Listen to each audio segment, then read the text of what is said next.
to this computer, and then I will try and do this, and voila, I think I should be able to do that, and aha, there we go.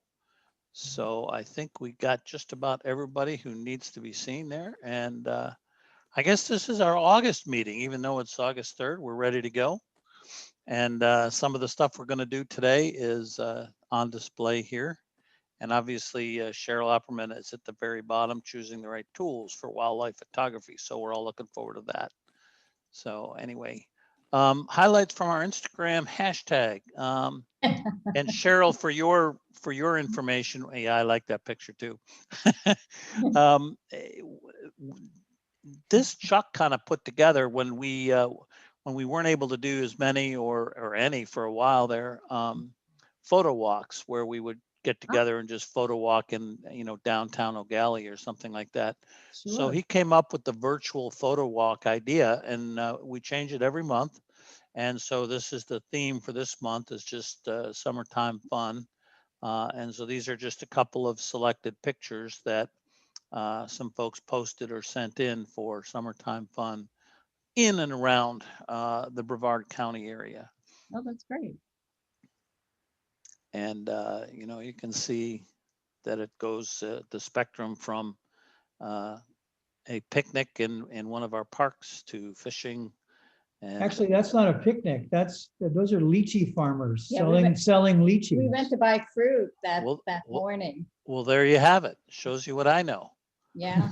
Not a picnic. These guys are working. Those Yeah. guys are bringing in the moolah. And who's that beautiful young lady there? I know.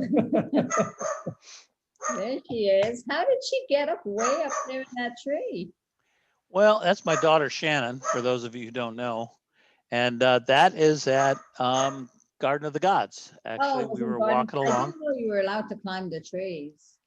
This one particular tree, everybody, that's what everybody did. Hang on, I got to yell at the dog.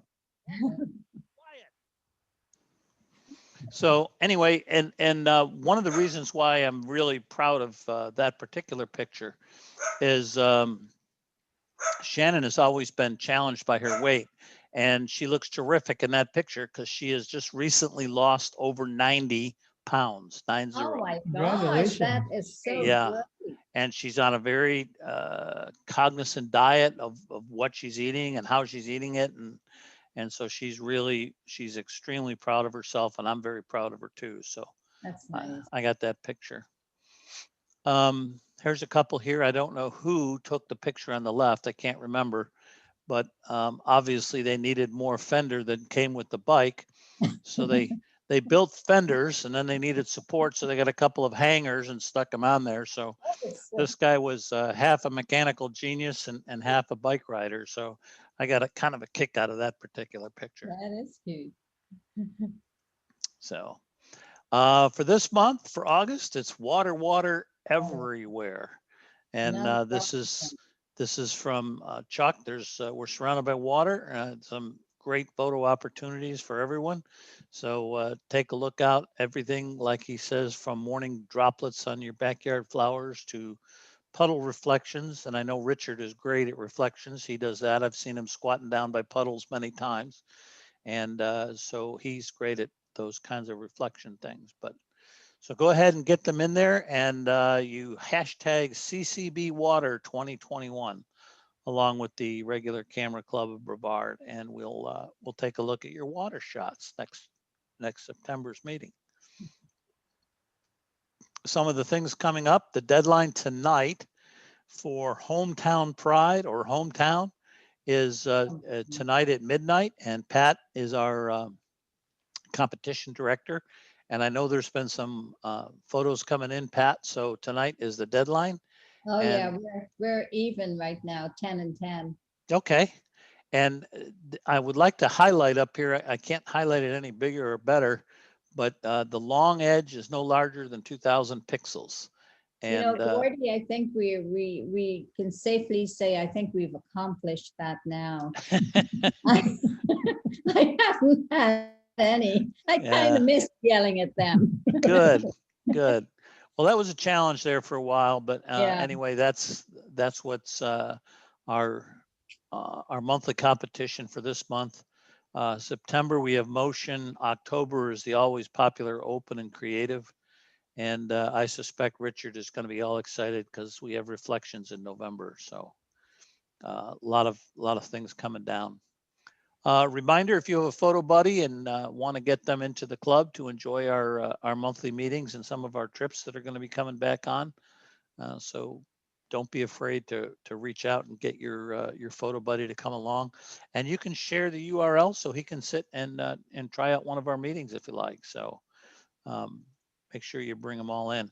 Peter, some of these things were left over from last month, and I didn't get a confirmation that they're on. Maybe I'll let you talk to this slide a bit. Sure. Well, the competition help documents we've discussed before. Let me just get my notes. Yeah, so then critique night is going to be our September meeting. And we're going to do that in lieu of a regular Zoom meeting. That's going to be an in-person meeting at the Pizza Gallery. So there'll be more news about that, about sending in images for critiquing. John Buck is going to be the moderator, and he's putting together a panel of distinguished photographers from our club who will present their helpful hints to members that want to submit their photos for critique. So this should be a fun night, and we can have some pizza too. The October 9th picnic I'm excited about. We've secured the largest pavilion at Ballard Park, which is at the mouth of the Ugali River. And it's a beautiful, beautiful spot. And we'll, like I said, we don't have to get into all the details right now, but I'd like to make sure that, I'll get there. I didn't forget Bobby Lane. I'll get back to her in a second. There'll be more information about the picnic, but I'd like to make sure we get a really great turnout. It's a perfect opportunity for all those folks that have not re-upped yet because they like to meet in person. This is the time we want to get together and rekindle friendships and gather our energies and push for the new year, where hopefully we can start meeting in person and kind of getting back to our normal. So I have a question. What if it rains? rain or shine. Oh, rain or shine, we will meet. Yeah. So we'll be in our raincoats if it rains. Well, there's a very large pavilion there. Yeah. We're not in the weather. And I'm thinking that it was suggested at one point we do things like Subway sandwiches and things like that, but there's been an overwhelming outpouring. Anybody that I've talked to seems like they want to bring food. So I think we're going to probably open it up and let people do a potluck or an organized potluck. So we'll probably register what people are going to bring. So that should be exciting. We have Bobby Lane that will be presenting on October 5th. And that should be that's international travel. Let's see here. Yeah, she should, international travel, the cultural perspective. She's been all over the world. She's got some great shots, and she's going to be talking a lot about how to, many tips and tricks, how to connect better with people and things like that. And that pretty much wraps that up, Gordy. Okay, thank you, Peter. Appreciate that. Let me see if I'm back on here. I am. Okay. Done yelling at the dogs so I can turn my microphone back on. All right. From the competition director, July's competition theme is open. So this was obviously left over from last month, and I don't know why I didn't see it and delete it. But anyway, these are our various ones that I've already talked about that are coming down the pike. Pat, I have no idea how I didn't get that one out of there. That's all right. Also, I want to use the picnic to hand out all those ribbons I've been holding Okay. on to. So that would be great, That would be great. That would be terrific. So let's plan on doing that. Exactly.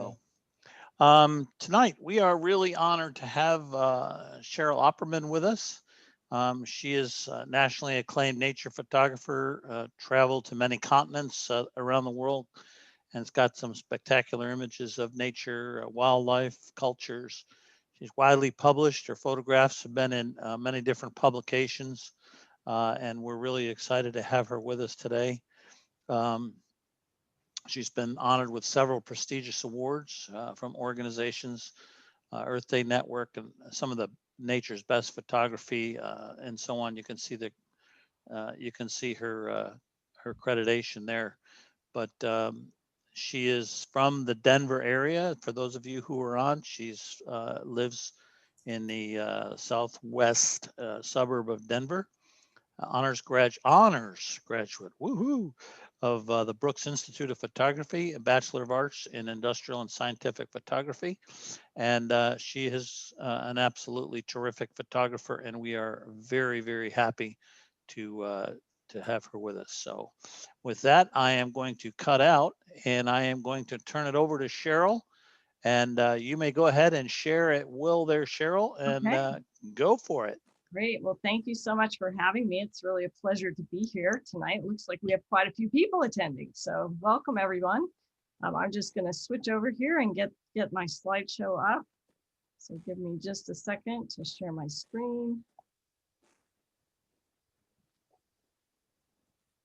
And we'll make sure it's working on your end. Can someone just confirm that you see the title slide? Yep, you're good. Yes. We got Oh, you. Good, good. 'Cause I'm working got- on a 2-screen system here, so I just like to check and make sure it's all looking good. So anyway, tonight I'm going to talk about choosing the right tools for wildlife photography. So we're going to talk a lot about the equipment I use and why I use it, and hopefully you'll come away with some tips of how to use the equipment you already have, and maybe you'll want to put some new things on your list that might help you improve your photography. Please, feel free to jot down some questions. It's usually easier to take questions at the end, just because sometimes I cover the material later in the presentation. So if you just take some little notes or put things in the chat, then at the end, we'll go ahead and go through the questions if that works for you. And let's just get started.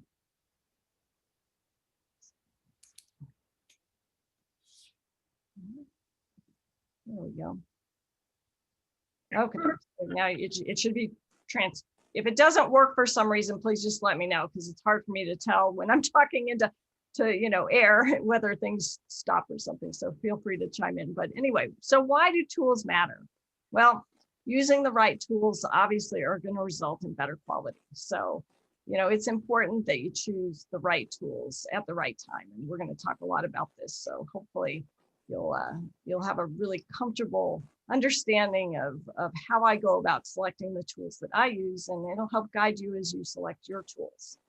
So before we talk a little bit about tools, because we're talking about wildlife photography, I do like to talk just a little bit about photography etiquette, because obviously we're out there trying to get these wonderful images of these creatures, but we don't want to do it in a way that harms them. So I just kind of remind everybody, and most photographers are really good about this, but we just have a do not harm sort of ethic. And it's, if you can respect and follow the local rules and look those rules up in advance, so that you know what you're going to be dealing with when you go to a new park or new location, because rules do vary quite a bit from location to location. So if you can do a little research in advance, then you won't be surprised. Like for example, using flash.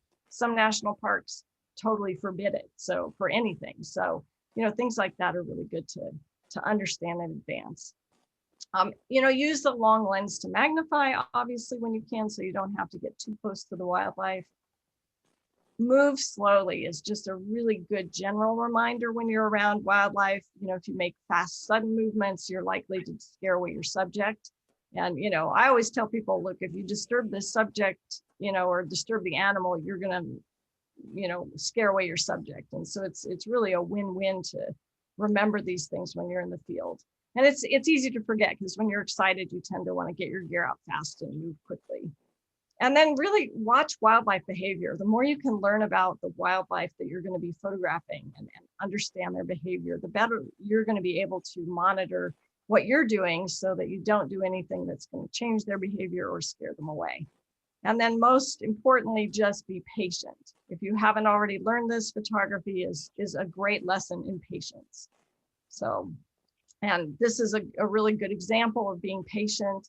I was in Alaska to photograph bald eagles, and actually I started photographing the front-lit eagles, which was great and beautiful. And they had, of course, really nice golden light on them. But I always tell people, look around, you know, don't ignore what's behind you, because sometimes you might have a great opportunity in a different direction. And as the sun was setting, the eagles were flying across the sky. So, you know, there's an element of luck involved always as well, but I was able to set up for the sunset, and luckily I had an eagle just fly right across the sun in perfect position. So if you're patient with a little bit of luck, you'll come up with some really unique photographs.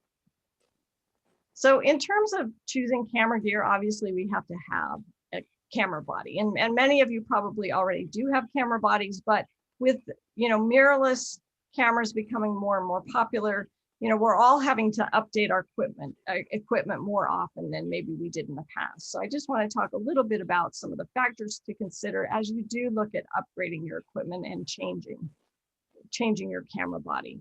So the quality of the photographs that you're going to get really do depend both on sensor size and megapixel count. You really can't look at one without considering the other. So generally speaking, if you have a 20 megapixel full frame sensor, you're going to have less noise than if you have a 20 megapixel crop sensor.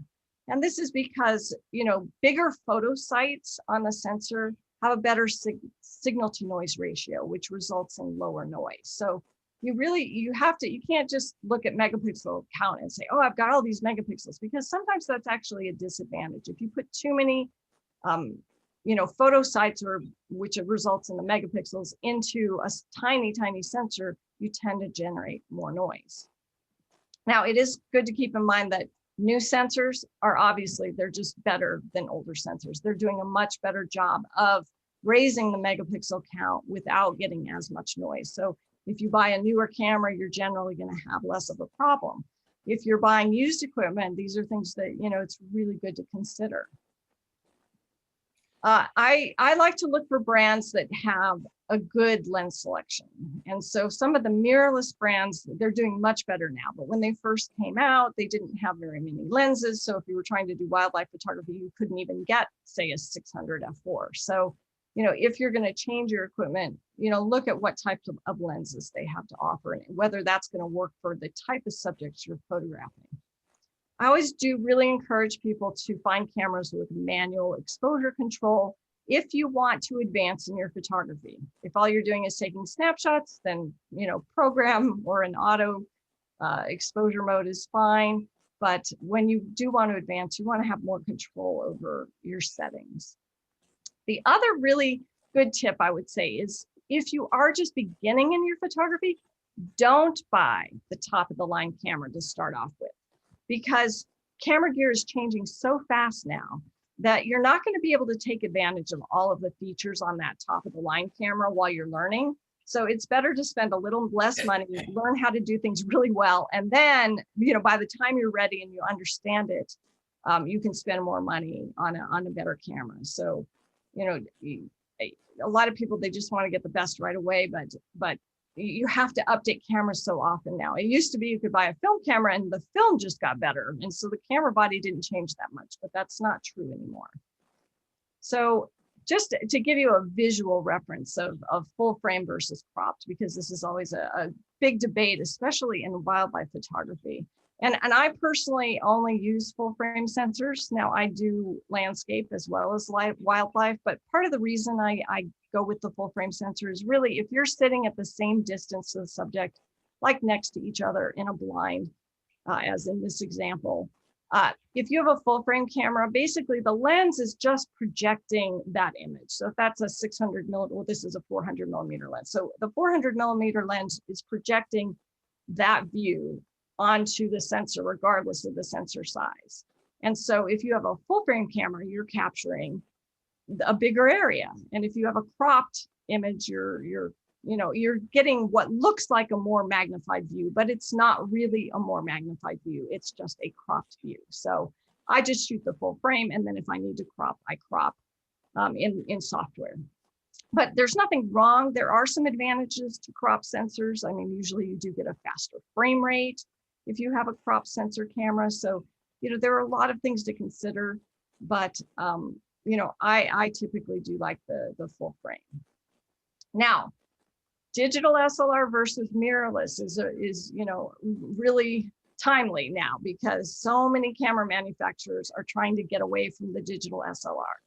So, and it's always tough when we make these big changes in photography, because there are advantages and disadvantages to each. So I'll just kind of talk about those. And I'm a Canon shooter, so obviously I'm going to have more experience and information with Canon equipment, but I know Sony makes very good mirrorless systems. Nikon's a great brand.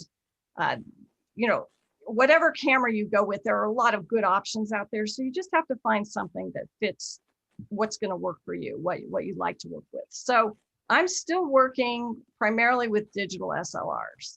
And they do have better battery life generally. You're not using as many screens. In a digital SLR, you're looking through the lens, and instead of having a little, basically screen inside the camera that you're looking at, which requires a lot of battery power. So you have the optical viewfinder. So you do have no lag, and you have a clear view of the scene because you are looking directly through the lens. It has historically had a better autofocus system for action, but that is really changing dramatically. So I'm not sure that's true anymore. So if you're buying used versions of mirrorless cameras, this might be something to consider. If you're buying newer versions, they are competing very well now with digital SLRs. So mirrorless has some nice advantages too. Generally speaking, they're smaller and lighter. Depends again on brand a little bit. They are more silent, and you can actually really get rid of all the noise if you want to. So if you're going to scare something away because you're in a blind really close to your subject, that's an advantage of shooting with a mirrorless camera. And it does have better image stabilization. And this is partly because most of mirrorless cameras have in-body stabilization at the sensor, in addition to the lens stabilization. So it's really quite helpful if you want to handhold at slower shutter speeds. Faster frame rates are possible because you don't have that mirror. It takes time for the mirror to go up and down. And you have more focus points. Usually the focus points extend from edge to edge. And you have the live preview of what the sensor is seeing through the viewfinder with a lot of information. So it can simulate your exposure. You can see all of your settings very easily. You can even preview depth of field, live with your scene. So there's a lot more information that you can see in that mirrorless screen. And for people who are getting older, like me, that need now reading glasses, it's much easier I can go, like on a Canon mirrorless, I can go through all my menu settings while looking through the viewfinder, and I don't have to worry about having my reading glasses on. So that's a nice advantage. Now, there are obviously disadvantages to each as well. Typically, the digital SLRs are bigger and heavier. We have the mirror slap, which is loud, and it does cause some vibration also, especially if you're doing landscapes and things. There's a frame speed limit because the mirror has to go up and down during the frames, so we can't just get those really fast frame rates. With the mirrorless, we do sometimes, depending on, again, the brand, and they're getting better with this, you get some electronic viewfinder lag because the screen is having to process the digital information to show you that picture. Depending on the quality of the electronic viewfinder, you might have increased contrast and it might not be as clear. Although I'll tell you, with some of the Canon, like the R5, I think it's an excellent screen. The R6 screen, I did notice a quality difference. I've tested both. I haven't purchased one yet because I'm sort of waiting on the R3 to see where that goes. But the R5, I thought the screen was excellent. So it was easy to adjust to using that screen. But if the screen is not as clear, if that electronic viewfinder is not as clear, it's an adjustment to look at that after you're used to looking through the lens. It has, some brands have had, inferior continuous autofocus performance, and that's changing. So again, you really do have to look at the brand and the model And I always recommend too, if you're really going to make a big switch to a new camera system, consider renting one first. I mean, obviously I can get them on loan and test them out, but there are a lot of places that will rent you camera gear. And instead of making such a big purchase, go out and rent it for a few days and see how you like it. They have lower battery life. They do eat batteries really fast. So you want to pick up extra batteries if you get one. And, you know, when they're lighter weight, they don't balance as well on heavy lenses. So, you know, if you can put a battery grip on them, that will help if you're using the bigger, heavier lenses to have them balance on the gimbal style heads better. So, you know, the other thing, of course, when you get any kind of gear, read your manual, because the more you understand your camera in advance, the better you're going to be once you're in the field, and your photography will improve. So it just allows you to concentrate on your composition and creativity once you understand all the technical parts of your camera.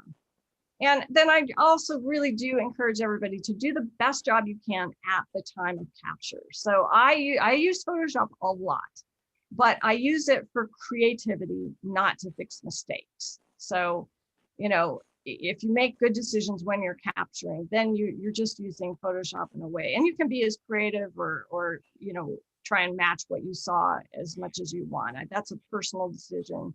You know, if you're doing it for a magazine, you can't manipulate a lot in Photoshop, but if you're an artist and you're doing it for an art exhibit, you know, you can do anything creative that you'd like to do.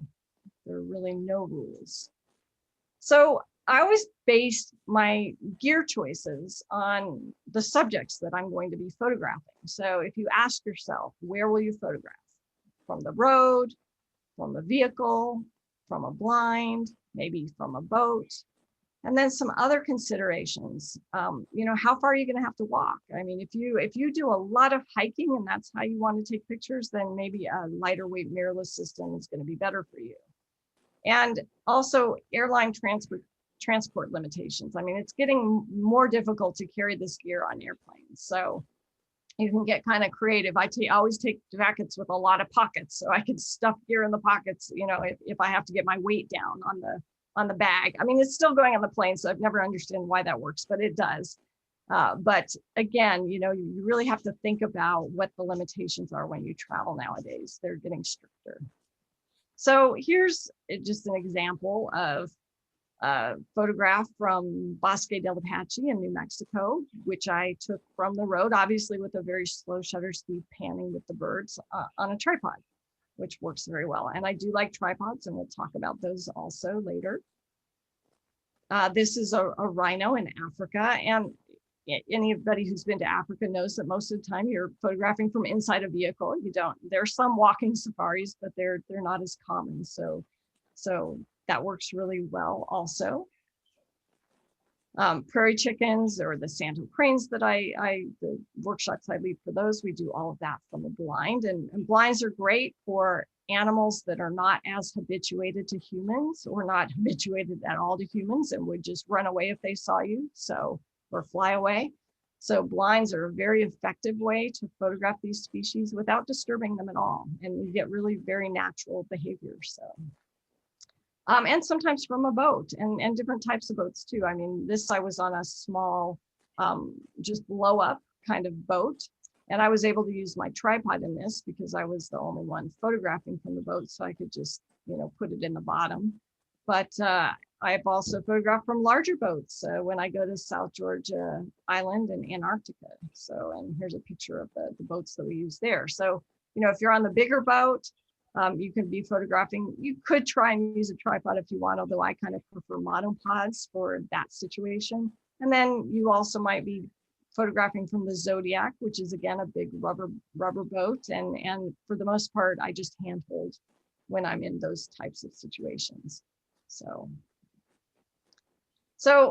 you know, whenever you're going on a trip, I would always recommend taking 2 camera bodies so that you have a backup, because if you're far away, it's really hard to ship a new one in if something happens. I do like to use battery grips because they extend the battery life, and they also balance better with the longer lenses on the gimbal heads, especially when you're doing wildlife. I do try to consider the frame rate of the camera that I'm buying, because if I'm doing a lot of flight work and birds, I do want a faster frame rate. So a lot of times I'll buy, you know, one camera with a faster frame rate and one camera that's more for landscapes. And that might serve as my backup. So, you know, if I do have to go to my landscape body, I just won't have as fast a frame rate. But, you know, you really have to think about what subjects you're going to photograph when you're looking at the equipment that you're going to buy. I like to have easy and fast access to the dials and buttons. And so what I look for is I want to be able to change all of the primary settings: shutter speed, f-stop, ISO, exposure compensation, without taking my eye away from the viewfinder. So if I can get to all of those buttons and set it up so that I can change all of those settings without pulling my eye away, then I've got a good camera body. And then, you know, camera manuals are just generally hard to read, I think, no matter who writes them. But I always do take my camera manual with me wherever I go, just in case I have to look things up. And you can get printed versions, electronic versions, and even phone apps nowadays, so that you can easily take your manual along. So when we're talking about frame rate, this is a photograph from Africa. And so again, this is with a relatively slow, actually, frame rate camera, but you can see how, you know, the faster the frame rate, the more options you're going to have in terms of the wing position. So, you know, I still, regardless of frame rate, again, I still believe in trying to anticipate the action. So I tend to do very short bursts. You know, there's the spray and pray philosophy, which is just, you know, shoot as many as you can. But I still think if you can sort of anticipate the action on that, you know, when you first release the shutter and do a short burst, you tend to get better action pictures. So there's nothing wrong with a fast frame rate, but don't overuse it. It just also extends your editing time if you take too many shots. So I'll go in and then I'll choose the wing position that I like the best out of the short bursts that I do. Now, frame rate can also be useful in you know, close-up sort of images and situations where you have something like the eye membrane of the bird coming over. It's amazing how many times you might be doing a portrait. This is a portrait with some action, obviously, that's from the Denver Audubon Raptor photography workshop that I teach here in Denver every October. And we do work with captive birds. It's a great way to learn. And so we have a lot of opportunities to photograph them. But when you're in the wild, you might be doing a portrait, and it's amazing how often that eye membrane will come over the eye and you don't even see it. So even when you're doing a portrait, you know, I recommend doing just a short burst or multiple frames so that you don't, you know, come back with this great portrait, but you just happen to catch it when the eye membrane is there.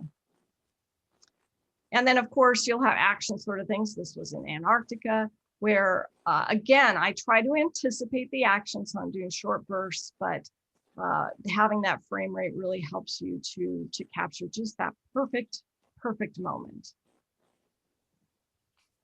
So in terms of lenses, there are a lot of options for lenses for wildlife photography. And of course, the fixed focal lengths are great. For years, I used a 400 2.8, which is really nice for large mammals. It's not as great for birds, but I could put a converter on it, so it was still useful. I used it on both types of subjects. If you're going to do just bird photography, though, I think a 600 f4 is the way to go. So, you know, again, even within a specialty like wildlife photography, you really have to think about what type of subject you're going to mostly photograph, because a 600 millimeter can be very frustrating when you're photographing, say, an elk that's coming closer and closer, because you have to be so far away from it since it's so much bigger. But a small bird, you really need that magnification. So I do use, for my bird photography, I use a 600. For larger mammals now, I'm actually going to more like a zoom lens, like either a 100 to 400 or preferably a 200 to 400 f4, a faster lens that lets in more light. But the 80, 100, you know, to 400 range is a really good range, and those are lightweight lenses that you can usually handhold. So it's a very, very good option, especially for larger mammals, or places like Africa where you're going to be, safely in a vehicle and you are going to get relatively close to the wildlife, something to consider. Now, I still like using things like a 70 to 200. Again, I use a 2.8. I like fast lenses. You don't need them as much anymore because we can boost that ISO in digital, but it's nice from a focusing standpoint to have that extra light coming in. And they're great for scenics. You can use the 70 to 200 for scenics with wildlife, or just, straight scenics if you like to do that too. But I'd like to remind people too, try and show the environment sometimes with wildlife. I mean, we get so fixed in on just doing tight portraits, and it's really nice to show the entire environment as well. And the 70 to 200 is a great lens for that. I do make sure that most of my lenses, if not all, have image stabilization. I think it does improve, at least on the Canon system, it improves the quality quite a bit when you have to shoot at slower shutter speeds to keep that ISO low and reduce your noise. And then I often use a 1.4 teleconverter. I don't like going to a 2x. I do think it starts to affect the quality at 2x, but 1.4, I can't see any difference. And, the converter just increases the magnification so that the subject appears closer. And it also enhances your close focusing. So if you're trying to do more of a macro shot, putting a teleconverter on your lens will help it to enhance that close focusing. I also recommend, if you're photographing with Sony or Canon that uses white lenses, to buy camouflage or black covers for your white lenses if you're going to primarily photograph wildlife, because when you're around a really sensitive subject, it can make a difference if you're like trying to go into a blind, for example, having something bright that could catch the light and maybe scare your subject.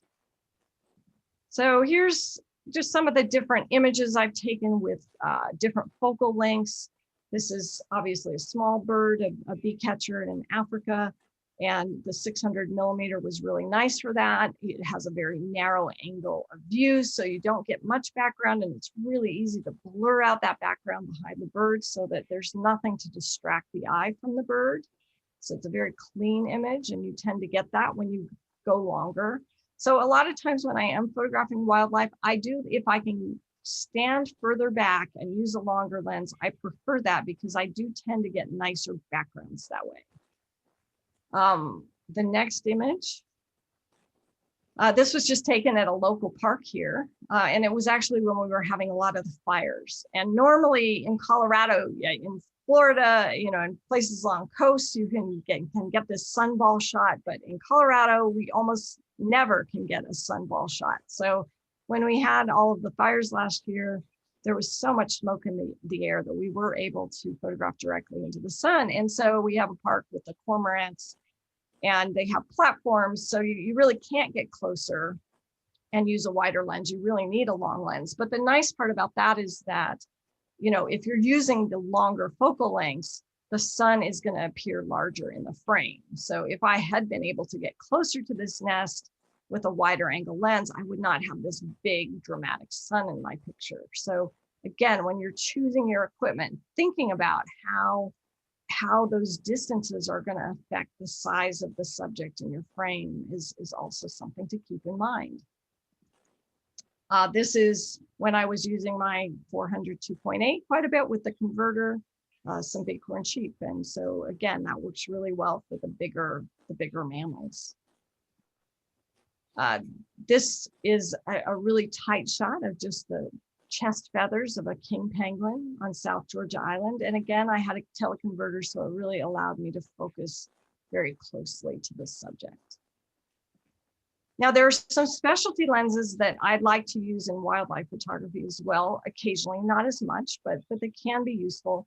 A tilt shift, actually, which we use a lot in architectural photography, of course, but if you're doing, say, a large penguin colony, they can be very helpful to lay down that plane of focus onto the colony so that, again, you can get the depth of field that you want without having to stop down so much. So if you have room in your bag, these are things you can consider taking. You can also, of course, take a macro if you're going to do a lot of details or insect photographs.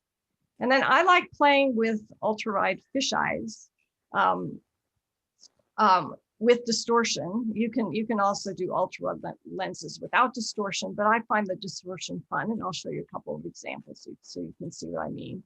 And if you like bird watching and you have a spotting scope, you can also do digiscoping, meaning that you can put an adapter onto your scope and photograph through it. Now, you're not going to get the same quality you would with a camera and a good lens, but it is a way to use your spotting scope to take pictures of things that are far away.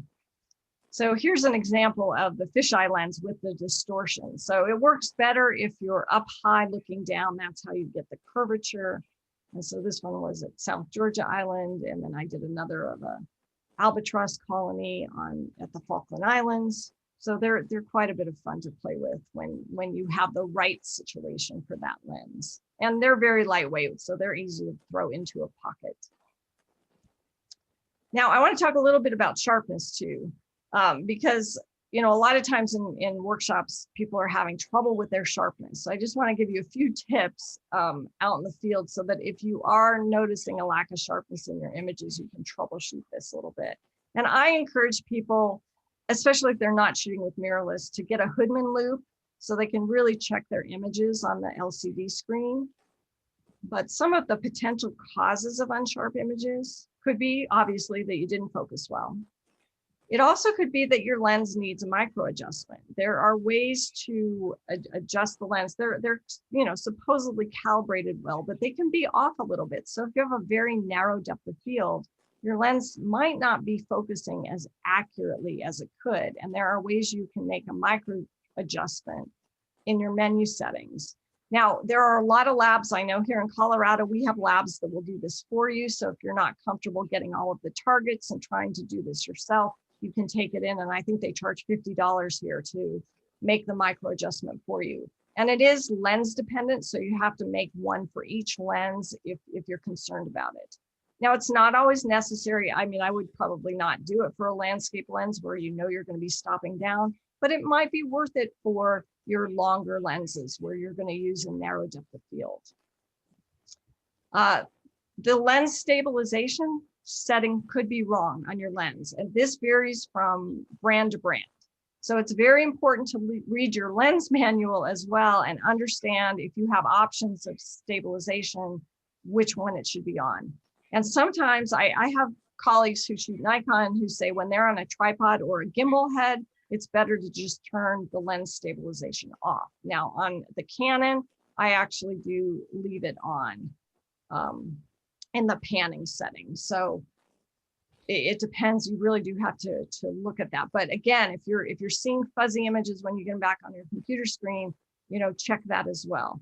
I've also seen cases where the lens is just dirty, and that's why people's images are soft. So don't forget to clean your lens. It's amazing how often it can get dirty just, taking it in and out of the bag. And then if you go to Africa, you're going to clean it all the time. So make sure you check that often.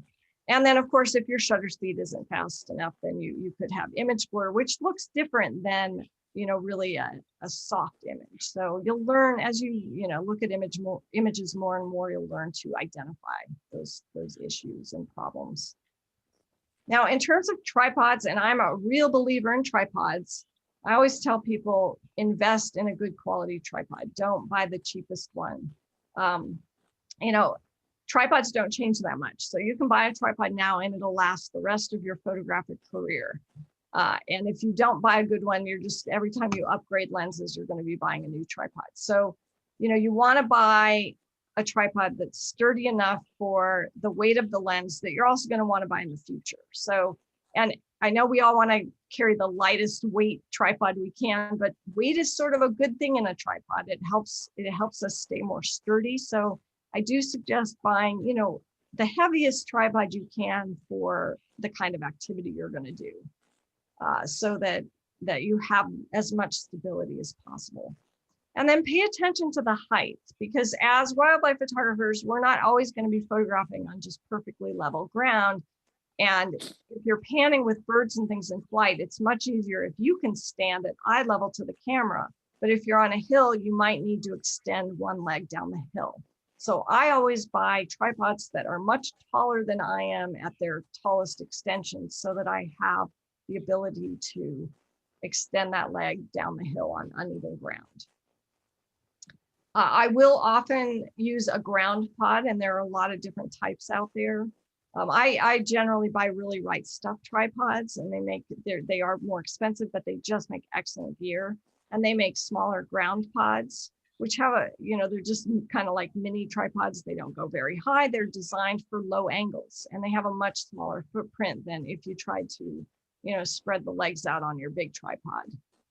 And so I find that really useful if you like to do a lot of low angle photography, like at a local park where you want to get the ducks at water level or something like that.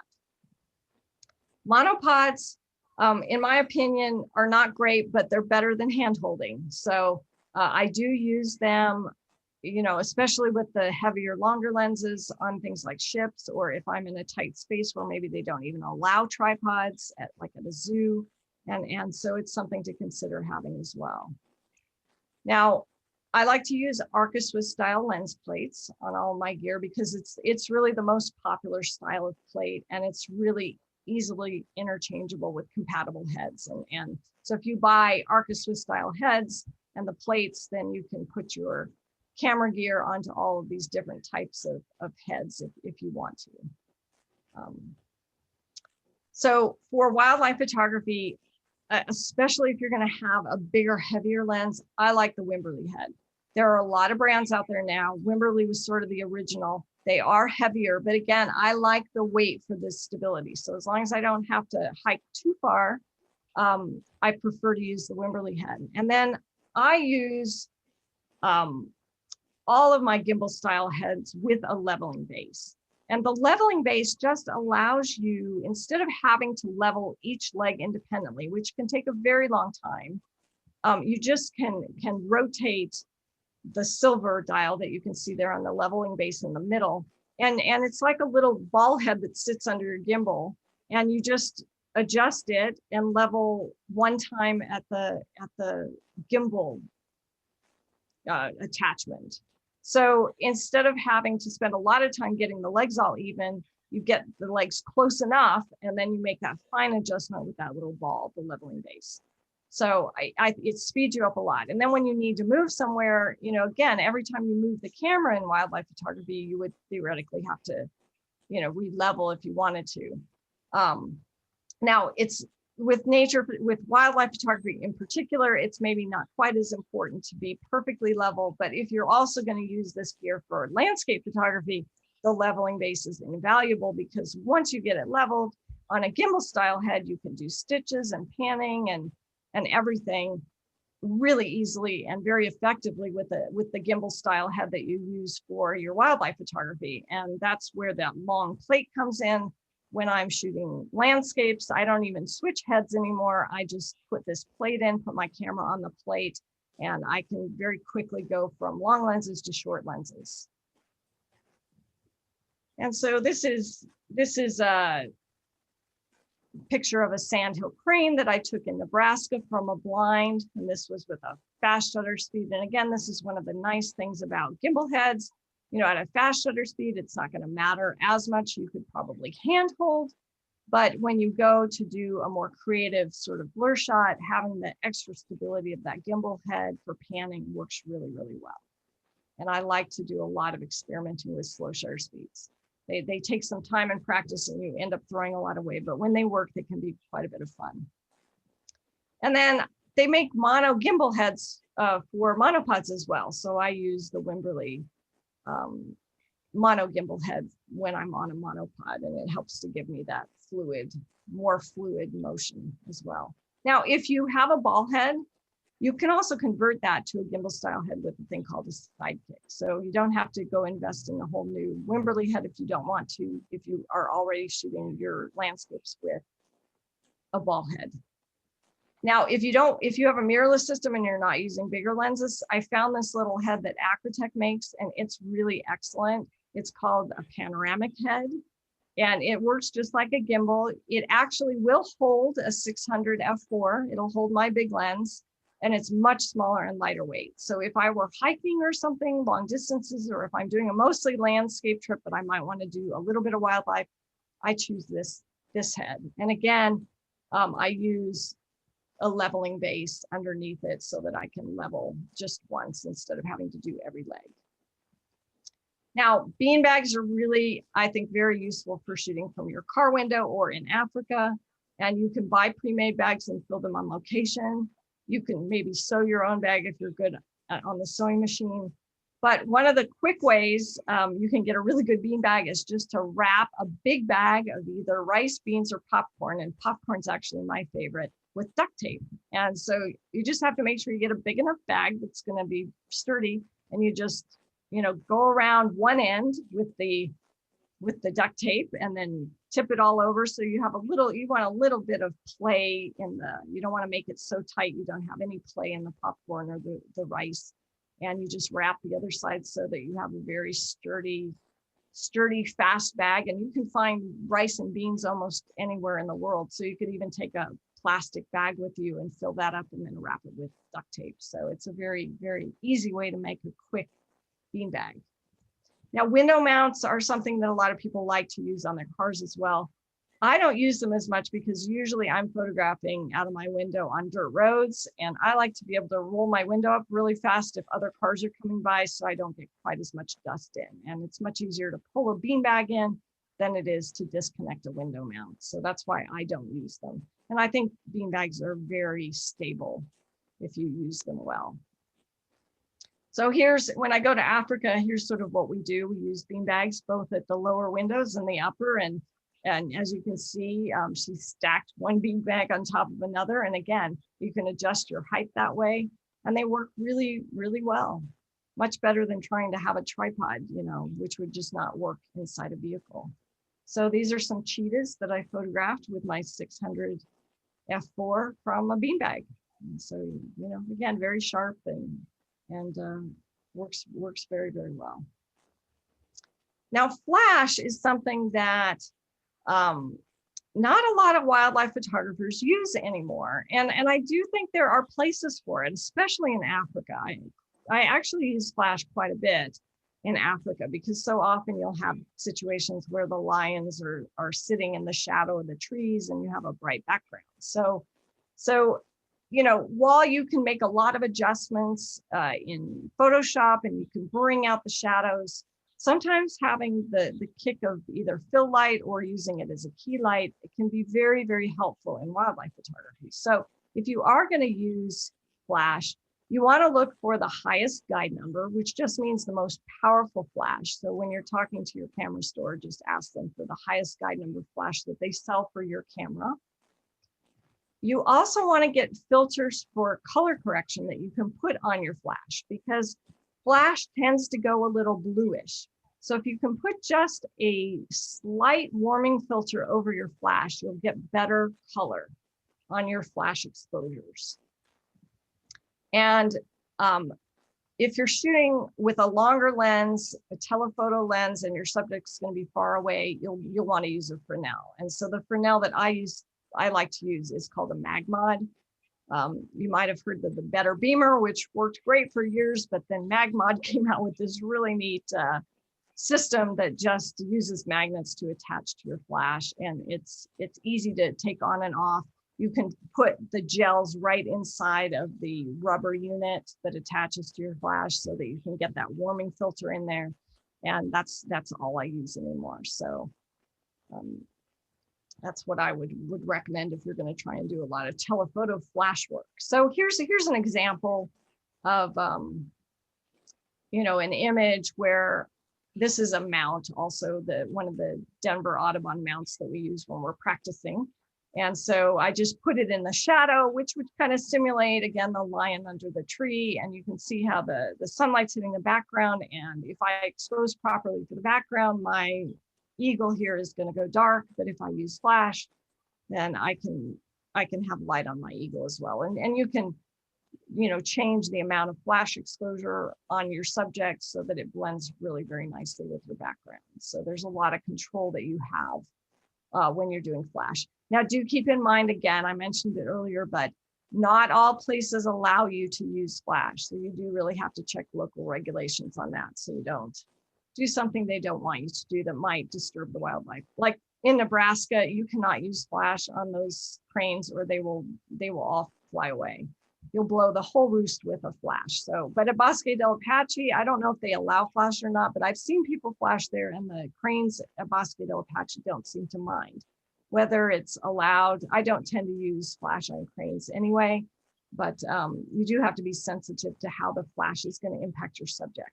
Now, flash is exceptionally useful on hummingbirds. And this hummingbird was actually photographed entirely with flash. So there is no ambient light, no sunlight at all on the subject. It's actually a blue background, like a paper background. And the background's illuminated with flash and the hummingbird is illuminated with flash. And that's one of the ways that we can use high-speed flash to freeze the action of those wings that's moving so quickly. And again, if you do it well, it looks like sunlight. It doesn't look like it's flash. And you can also get creative when you're doing these setups with hummingbirds. And on this one, I just illuminated the background because I wanted to see the shape and the texture of those feathers. So again, the short duration flash to help, freeze that action. Now, camera bags, there are a lot of different camera bags you can choose. I'm getting older, so I like to carry the lightest bag I can. If I'm doing just long lens work, I just take a backpack that's specifically designed for long lenses. I don't usually carry a lot of extra lenses in that case, so I just take the smallest, long lens bag that I can. And if I need to add something, I can put pouches on. But this does help to minimize the size and weight of the bag. For general camera bags, I really like the Mindshift backlight series from Think Tank. And what's so nice about this, and this is my go-to bag for things like Antarctica, is that you can access all of the gear without ever setting the bag on the ground. And that's really nice when you're in a penguin colony, because there's a lot of penguin poop on the ground. There's just no better way to say it. And so you really don't want to set your bag on the ground. And this way you access all of your gear from the back. You can just twist it around like this gentleman's doing in the picture and get all your gear out. And if you do want to set it on the ground, you could put the rain cover on it so that only the rain cover would get dirty and you could wash that off later. So it's an excellent series of bags that comes in a bunch of different sizes. So again, I would just say buy the smallest bag that you need that's going to fit the gear you want to take. And I am an affiliate for Think Tank. So if you follow my link on my website, they give you an extra gift. It doesn't cost you any more for the bag and you get an extra gift. So, and I'll tell you, we're all of us who are affiliates for these companies have been really grateful for that during the pandemic, because those affiliate commissions really do help us, especially during these difficult times. So if you do go and buy something on through a link on my website, I just want to thank you in advance. It's very much appreciated. So here's a picture from Antarctica, again, where I use those bags. And again, this is a really good example also of lens selection, because in this particular image, I wanted to show the penguins in the context of their environment. And so, I was using my 70 to 200 millimeter lens from the Zodiac handheld in this particular image. And it, they give it scale, they give the iceberg scale. It's just a very nice environmental image. And then, it's also wonderful to get, again, the tight portraits.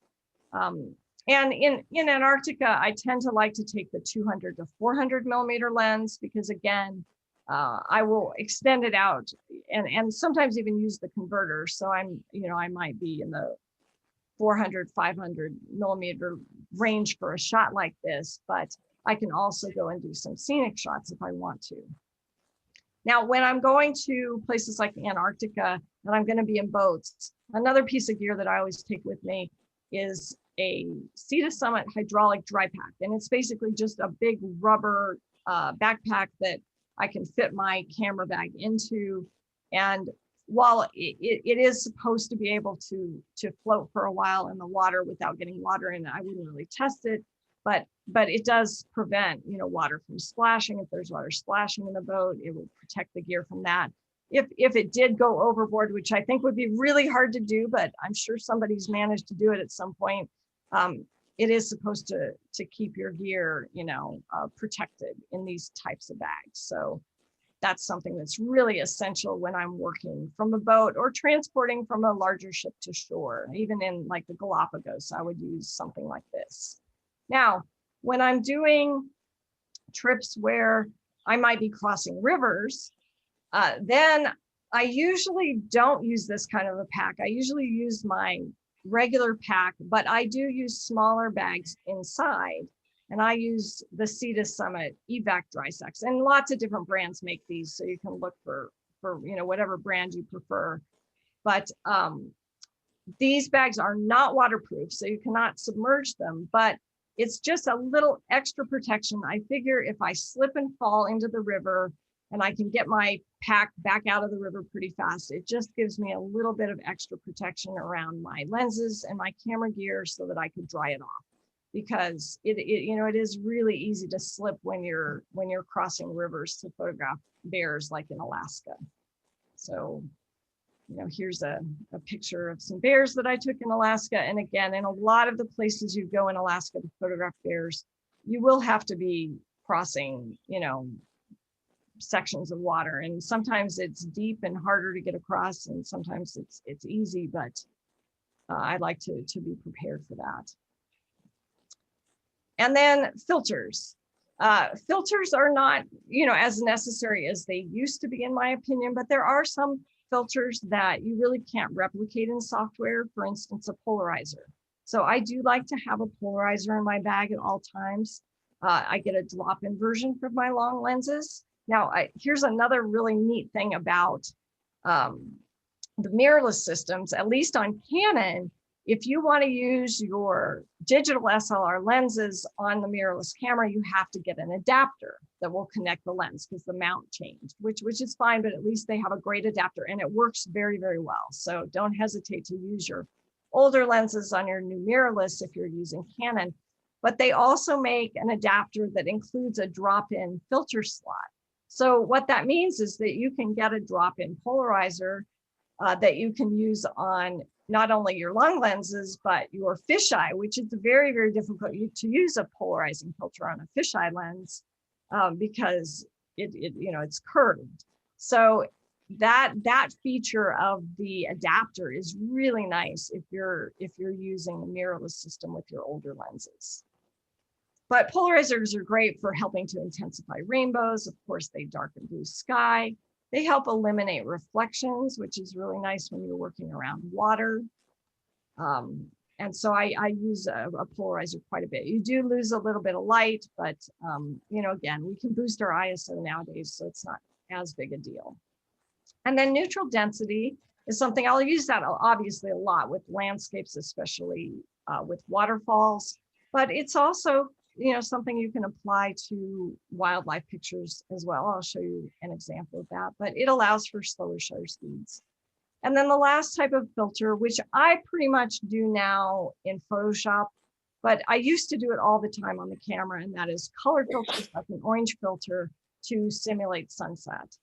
And you could also simulate this on the camera by adjusting your Kelvin temperature and tint in the white balance settings. I tend to do all of these color filter types of adjustment post. And I do shoot RAW. I really advocate for RAW. It's much better than just having JPEG. So even if you don't know a lot about RAW, I would encourage you to shoot both JPEG and RAW so that as you advance in photography, you have that RAW file. But I do all of these types of adjustments now on the computer. But I just want you to be aware, you can still use a filter on the camera. You can do it in the white balance settings. There are lots of ways to get these kind of settings that you want and looks that you want. So here's an example of just using a polarizer to help intensify this rainbow. This was actually a park fountain that the ducks were swimming through. So it was kind of a fun place to photograph in Socorro, New Mexico, which is really close to Bosque del Apache. This is an example of how you might want to use a neutral density filter to get a really long shutter speed. And the water here was very rough. And so by using a 1.6 second exposure, the water looks a lot more smooth. And as you can see, if the crane holds fairly still during the exposure, it doesn't really look like it moved much, but the one that moved is a little more artistic. So you can do very creative images with neutral density filters and also smooth out water when it's rough. It works really well for landscapes too. If you have rough water in a landscape, just put a neutral density filter on, slow that shutter speed down a lot, and you'll get nice smooth water. And then here's an orange filter, which again, I applied in software now, but you can do it on camera. So some of the other useful gear, if you're going to be a wildlife photographer, you're going to want to get waders or waterproof shoes, because you probably will, whether you're going into the ocean or crossing streams, you're going to want to step in water. I like having a portable swivel chair or a bucket. I'll use those a lot at just local parks. And then of course in the blinds as well, when I use a blind. Fingerless gloves are essential as far as I'm concerned. My hands get really cold. I like to use hand warmers. I will use some of the disposable types, but they're making better battery heated gloves nowadays. So I'd encourage you to look into the battery heated clothing, which again helps to minimize our waste of using these disposable types of products. So layered clothing is always really important for photography, and camouflage or dark clothing, especially when you're going into blinds. You know, it depends on the species. It might be helpful, you know, when you're photographing in a national park too, just to allow you to move again slowly around the wildlife and they don't notice you as much. But definitely going into blinds, it's helpful. And then if you're going to use a headlamp, especially again going into blinds, but if you're around wildlife, using just the red light only is a lot less disturbing to wildlife than if you use bright white light. So I want to talk just a little bit about using blinds as well, because they can be really helpful. And of course, there are lots of different types. One is a vehicle, which is like what we use in Africa, but it can be your own car. And most wildlife is much more accustomed to seeing vehicles around than people. So it's a very effective tool to get closer. You can get portable blinds, which are just like tents. Again, you have to check local regulations before you set them up. And you want to set them up, you know, in pitch darkness or when the animal or bird is not there. Thursday wouldn't be as good. There are lots of places where you can find permanent blinds now. And so, you know, this is our permanent blind at the Crane Trust. Photograph of crane migration. But there are lots of locations at national wildlife refuges around the country and in other countries where they have more and more permanent blinds set up. So do a little research to see if there is a blind location where you're going. And of course, the advantages of blinds are that you get a lot closer. You are protected from the elements, and you're going to witness a lot more natural behavior. So here's a picture, and I think somebody has their microphone on in the background. So check your microphone settings. But anyway, so this is a blind from Nebraska, the ones we use for the sandhill crane migration. And so as you can see, you know, we can see out very well, but the netting is camouflage on the other side, so the birds really don't see us. And that allows you to get, you know, things like this. This is actually a digital composite. So the sunset was shot and the birds are sandwiched. But generally, I like to photograph the birds in kind of a natural formation and just sandwich the two images. And it works really well. And then, you know, if you're in a blind, you're protected from the elements. And so if it's snowing or something, you're not getting wet. And you can get these really nice dramatic snowfall images. And in places like Africa, of course, you're using the vehicle as a blind, which allows you to get, you know, close enough to get headshots, which you would never be able to do on foot. So I'll talk a little bit about computer gear quickly. Backup hard drives are really important. I like to have 3 backups of images in different locations. So you can use memory cards you don't erase, your laptop or computer hard drive, of course. Online storage is great. I think it's a great source of one of those 3 backups. When I'm traveling, I like to take portable external hard drives. I like to use solid state drives. Solid state drives are more expensive, but they don't have any moving components within the drive, so they're not impacted by magnets. And if you drop them, they're more sturdy. And then it's not a bad idea, unless you're going with other photographers who are going to have a laptop, it's not a bad idea to have computer independent storage devices, things where you can plug the card into the device itself to transfer the images. Because if your laptop breaks down for some reason, unless you have somebody traveling with you that has a laptop, it makes it really difficult, obviously to then transfer your images. So I do take a laptop with me. I have a raw processor on it. I prefer Photoshop. A lot of people use Lightroom. There's nothing wrong with that. I use Camera Raw. There's also proprietary raw processing software that comes with your camera. And if you're having a difficult time processing an image, I'd encourage you to go look at that, because sometimes you can actually get really nice results going back to that camera specific processing software. There's also third-party software that's a lot of fun to play with and that does a great job. And AI software is really popular nowadays. It's great for sharpening and noise reduction. It's also great for creative effects. I use a lot of Topaz Labs software and Skylum, and I'll show you a couple examples of those. So this is an owl image that, it's very nice, just straight on its own, but it's fun to play with some of the creative software. And so I took it into Topaz Labs and made it into more of a painterly look. And, you do have to play with it a little bit. It's not just, plug and play. You have to really match the image well to the right filter, because if you don't, you might get an image that looks like this. It's not very good. So it does take some work. It is creative. It's not just the filter does all the work for you. This is another owl photo I put together in Topaz with a creative filter. I also like to play with digital components like you saw earlier. And so when I'm out shooting, if I have a beautiful sunset, but it's really not a photograph on its own, I'm just thinking in terms of, what can I use it for later when I'm doing my Photoshop work? And so I photograph the sunset, and then I'll photograph, birds. When I have a, gloomy day in Nebraska, but I've got a nice bright white sky and I can still look at the birds, those are the best for compositing. So, I just go out and take my flight formations, and then later in Photoshop, I can just put them together and make really nice dramatic images. This is a digital composite that I did in Alaska.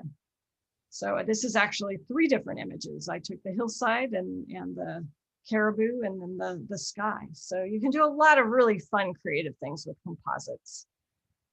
Consider converting things to black and white as well. I think that's something we don't do often enough as wildlife photographers, and you can create some really, really nice images that way. So, and I'm gonna sort of end here with what I think is the absolutely most important thing to pack in my packback, and that is chocolate.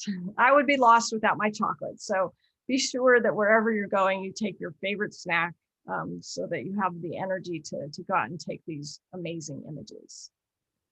And then I just wanted to quickly remind you that I do teach, photo workshops. I teach for the Crane Trust every March for the Sandhill crane migration. And we do still have a few spots left in our workshop. Our tours are full for next year, but it's a really amazing experience. And then if you want to join my mailing list, I don't send you won't get, sent a bunch of emails. I just send them out when I'm announcing new trips and things, but it's the best way to find out about new trips. And I do quite a few. I'm doing the crane migration, prairie chickens in April. I'm working on Iceland trips. Africa, I generally do every September and May, and I can set private trips up at any other time of year.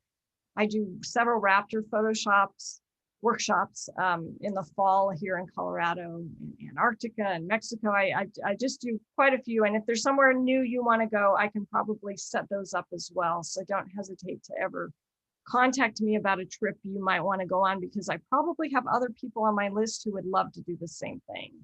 And we can put something together, especially hopefully the world is going to start opening up more and more. I know we're all a little bit worried about this Delta variant, but I was supposed to be going to Antarctica this year, and they have moved all of that to next year now because of the Delta variant. So, but boy, I'm hopeful soon we will get it under control so we can all be traveling freely all over the world again.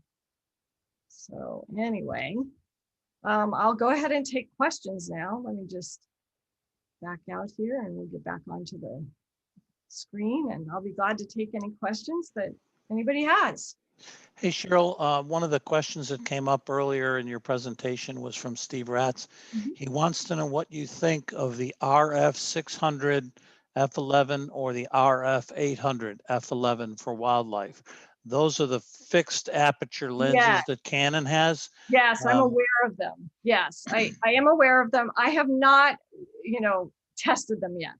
I think it's an interesting idea because it's obviously a lot smaller and lighter. The problem with it is you are stuck at one aperture setting.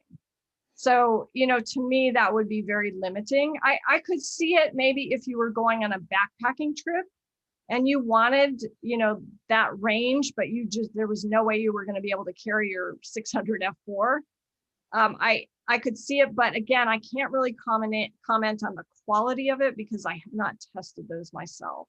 That's something I will try to do in the future, because I do get questions about it quite often.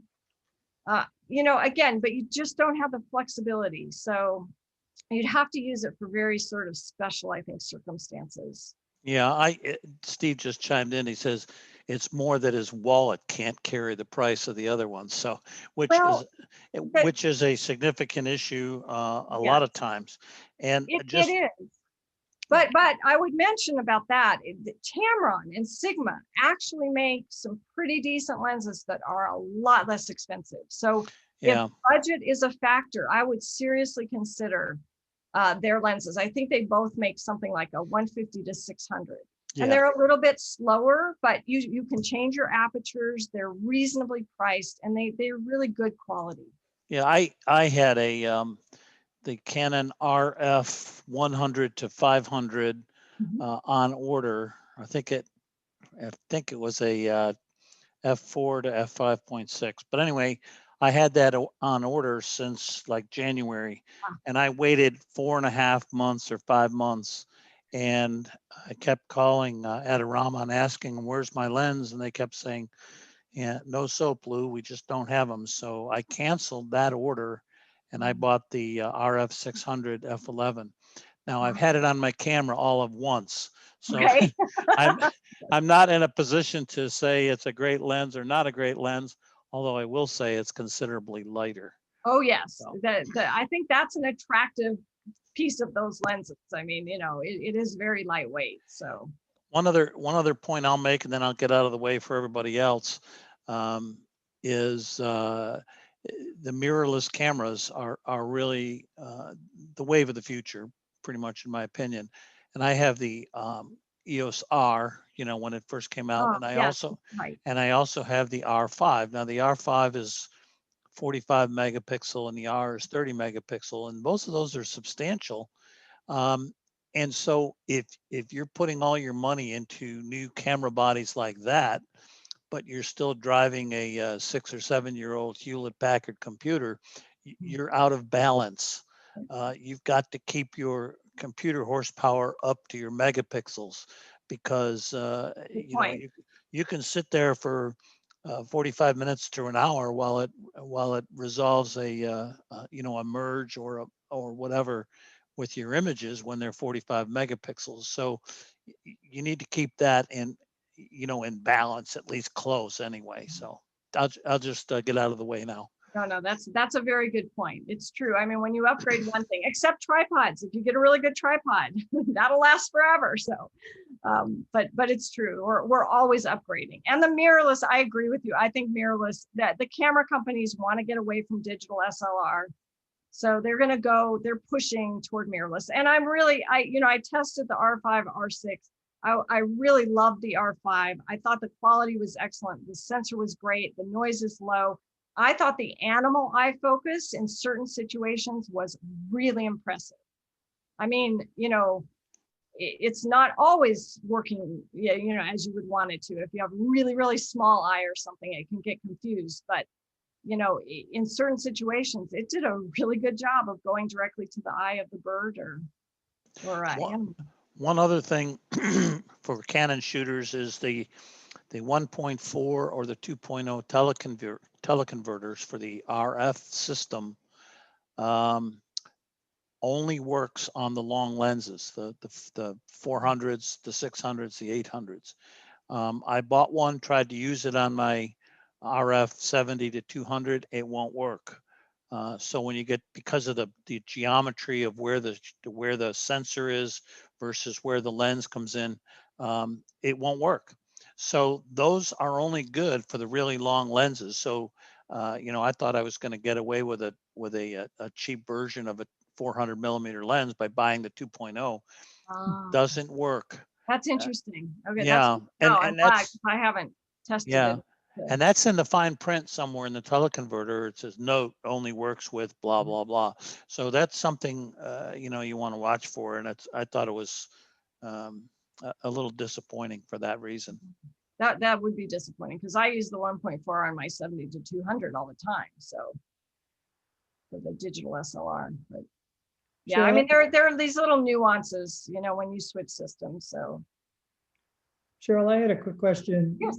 On the tripods. You mentioned something about a ground pod for low angles, and then you mentioned a brand, but I didn't. Yeah. So I use Really Right Stuff. Oh, Really Right. Really Right Stuff, and they have a wide variety of tripods, you know, of all different sizes. And so I use, you know, my main tripod. I do have a landscape tripod, which is lighter weight for hiking. And then I have my wildlife tripod, and then I have a ground tripod. So that's sort of my arsenal of tripods. And then a monopod, of course, for, you know, boats and things. But you know, you don't have to do it. If you don't, you know, if you don't hike that much, or if you feel comfortable with your, you know, with one tripod that's sturdy enough for both situations, you can do that. But I like to have, you know, I do like to have a really sturdy tripod, especially when it's windy, you know, in situations like that, the extra weight of the tripod is really helpful. So if I know I'm photographing from my car, I'd rather be using my heavier tripod. But Really Right Stuff is a great brand. I don't think I have a link on my website for them, but I think it's just reallyrightstuff.com. And the nice thing about their tripods too is that, you know, I work in a lot of extreme temperatures, and I've never had one of their legs, you know, freeze up on me. So, you know, and that is a problem. And that's something you don't know until you take the tripod out into the field. And then if it freezes on you, you know, it's very frustrating. So, you know, they're more expensive, but I've found them to be well worth the money. And they don't let us be affiliates, which is too bad, because I know I sell tons of them all the time. But but you know, I recommend the equipment that I use that I think is the best. You know, regardless of whether I make an affiliate commission or not. So. Well, I, for one, I'm going to log on to your site and get on your mailing list, because I'm raring to go on some of these things. They sound. Yeah, I think we all are. Yeah. Yeah. I'll be adding more shortly. So, and again, like I said, there's a place even on my website where you can fill out a survey of places you'd like to go. So, you know, I'm always looking for new destination ideas, and like I said, I can put together private trips too. So if you have a small group, a lot of times I can find more people, and we can put a little private trip together when you want to go. Sure. Marvin, did you have something? Martin Avalos. Martin, did you have something? Yes, I have. First of all, I have a couple of questions, like two exactly. Okay. First, for the thing about a survey on mentioning on what places I thought that I can come up with for you. Like I really wanted to go to either New Zealand or Hokkaido, Japan. Mhm. You know, the ones where they have nature and stuff, like stellar seagulls, or in New Zealand. Yeah. I just hope that might be an idea if we can do it around this year or next year. Well, I mean, fill out my form. I'm a little hesitant, I have to say, about international travel for early in the year next year, just because I'm not sure what all these variants are going to do. And so, I think I am going to try and run Africa trips starting in April, May of next year. But I think the early part of the year might be a little bit challenging. I mean, who knows? I thought Antarctica this year would go, and then they ended up changing it, which I think was wise. So, but fill out one of those surveys and just let me know where you want to go and when you're interested. Because if I can send a note out to my list and get other people, then we can put some sort of a trip together. Is it on your website? On my website if you go to the workshops page, if you just read the top paragraph, it'll have a little link that says, I think, photo tour survey or something, or and you can just follow that, and then you fill out a little form. And You can always call me too. I mean, it's fine. Feel free to call me. I understand. I have a second question. Sure. If you're using some kind of lens like this, I have a Canon Rebel Mhm. like this. Yes. And if any camera lenses have like a manual or autofocus, what does a cameraman prefer if using lenses that have either autofocus or manual focus? Do you try auto or manual? Okay, I almost always autofocus. The autofocus technology is so excellent. Most cameras can focus a lot faster than our eyes can focus. There are occasional situations where I might switch my lens to manual focus. Like if I were doing a macro shot, let's say, then I might go to manual focusing and use, that fine-tuned manual focusing that I can probably do better. But for the most part, I mean, with all flight work and wildlife photography, those autofocus settings that you have on your camera are going to work the best. And that's one of the things also, when you come on a trip with me, I look at your camera gear and I try and help you set your camera up with the best settings, because there are a lot of little, I mean, especially with Canon, I mean, obviously I'm really good on Canon because that's what I use. And I have lots of little settings that I think make everything work better. And so, that's something I help people do on the trips. But yeah, autofocusing is really the way to go. And like I said, with the mirrorless cameras, now they're now doing things like, animal eye autofocusing, where the camera basically looks for the animal eye and it focuses on the eye of the animal in the scene. And it's not perfect in every situation, because if you have multiple animals, it might go to the wrong animal.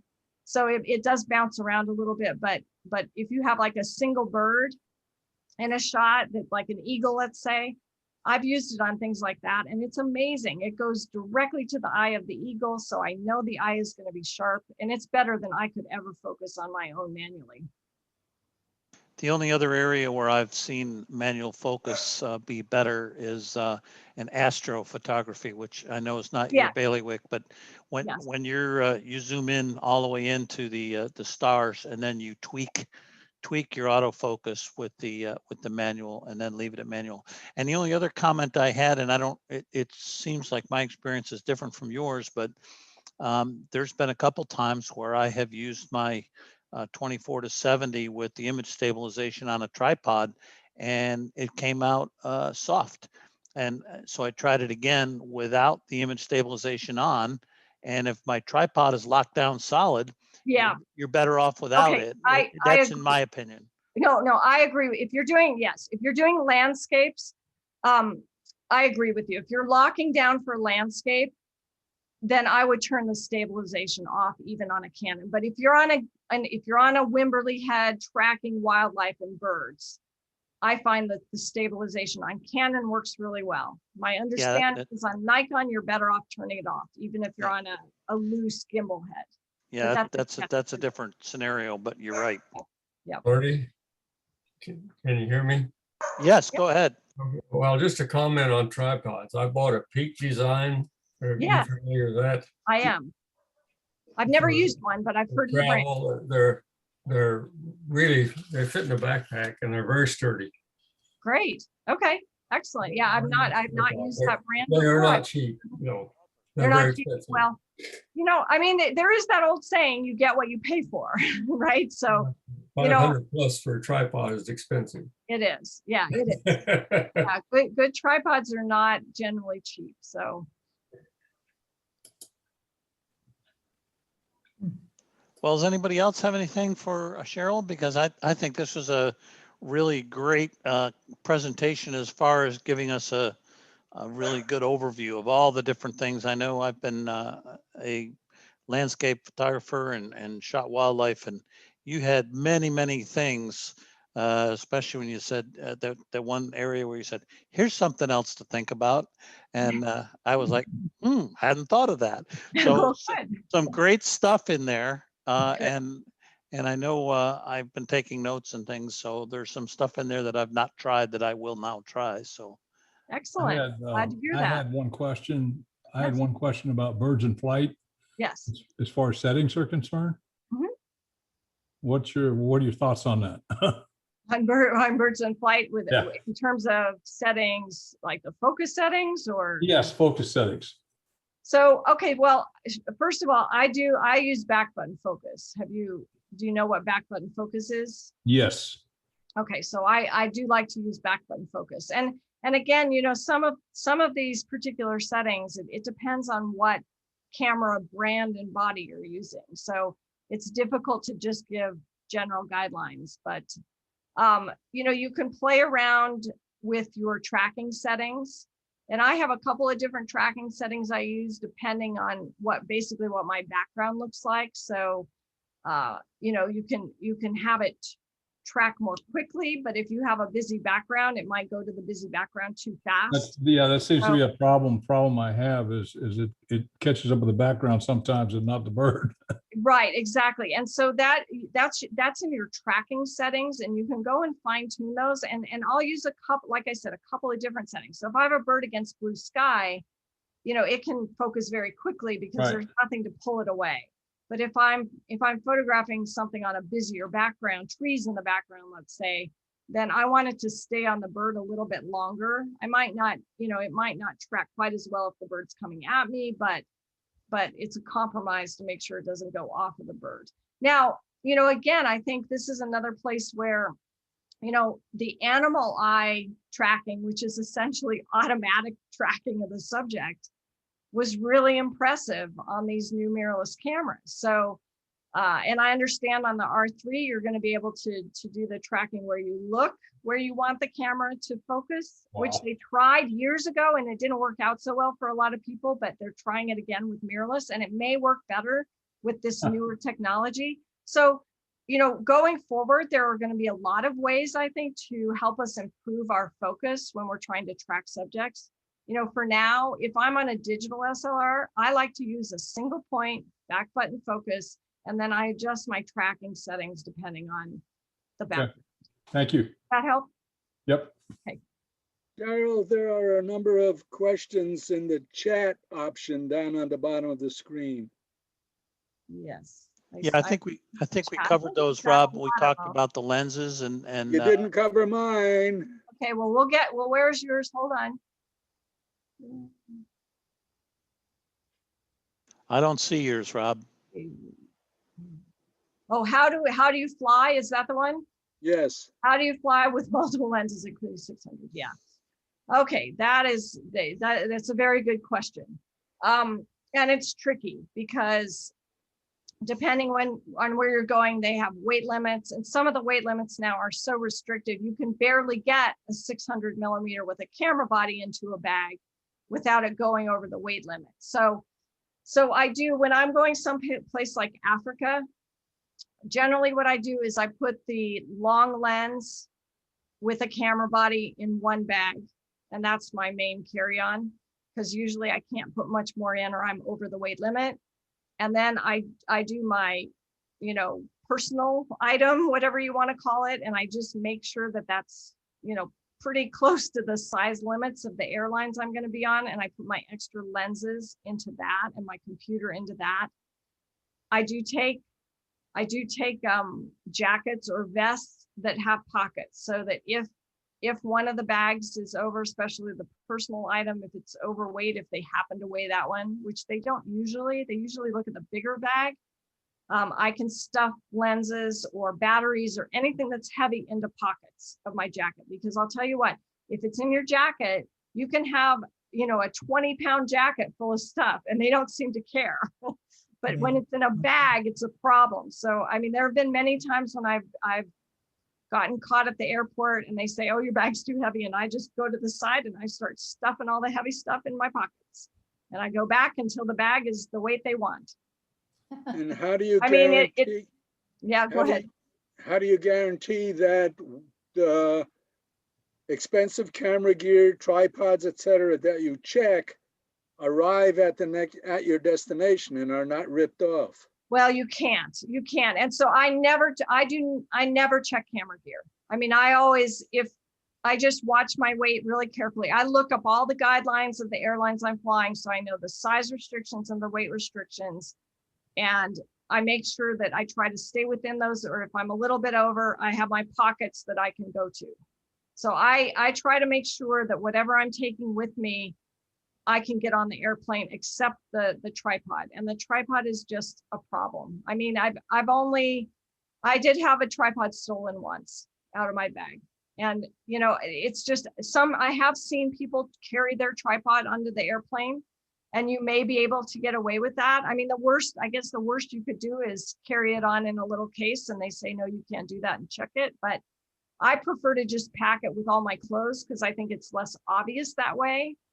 And it's probably less likely to be stolen. So I just wrap my tripod and clothes in my bag. And usually, a lot of times when I travel, I'm using duffel bags if I can. If I do have to walk a lot, I'll use a rolling duffel bag, so that I can, roll it through the airports. But it's a problem. I mean, it just is a problem. So there are some airlines that are nicer than others. If you can upgrade, like with miles, if I'm going on a trip where I have enough miles that I could upgrade to business class, sometimes they're nicer about bags, if you can upgrade. But again, it's those tickets are too expensive on their own. But if I collect my miles up, if I'm going on a big trip, I'll save those miles for a really big trip so that I could upgrade.